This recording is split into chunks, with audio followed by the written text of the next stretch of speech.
ప్రేక్షకులందరికీ కూడా నా ధన్యవాదాలు తెలియజేస్తున్నా. ఈరోజు కాంగ్రెస్ గవర్నమెంట్ రావడం మాకు సంతోషంగా ఉంది.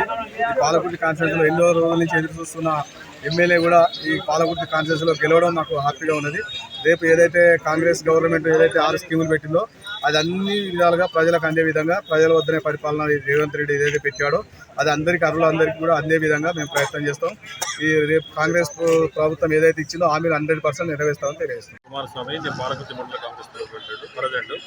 ఈరోజు కొత్తగా ఏర్పడిన కాంగ్రెస్ ప్రభుత్వం కోటి ఆశలతో ఏర్పడ్డది. ప్రజల జీవితాలను మలుపు తిప్పడానికి కోసమే కాంగ్రెస్ పార్టీ ప్రభుత్వం సిద్ధంగా ఉన్నది.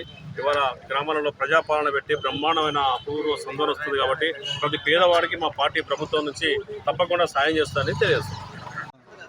ఆదినారాయణ, కాంగ్రెస్ సేవాదల్ స్టేట్ కార్యదర్శి.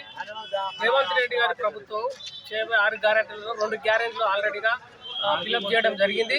మిగతా 4 గ్యారెంటీలు కూడా చేయడానికి ఈరోజు గ్రామాన 6 గ్యారెంటీల కోసం అందరి దగ్గర కలెక్ట్ చేయడం జరుగుతూ ఉంది. ప్రతి ఒక్కరు గ్యాస్ కలెక్షన్ కానీ, గృహలక్ష్మి కానీ, రైతు బంధు కానీ ప్రతి ఒక్కటి తీసుకోవడం జరుగుతూ ఉంది. కాకుండా మొత్తం మీద కొద్ది రోజుల్లో సంక్రాంతి తర్వాత అందరికీ రైతు బంధు కానీ, అన్ని పింఛన్లు కానీ గ్యారెంటీ కార్డులు తప్పనిసరిగా వస్తాయని మేము కోరుకుంటూ ఆశిస్తున్నాం.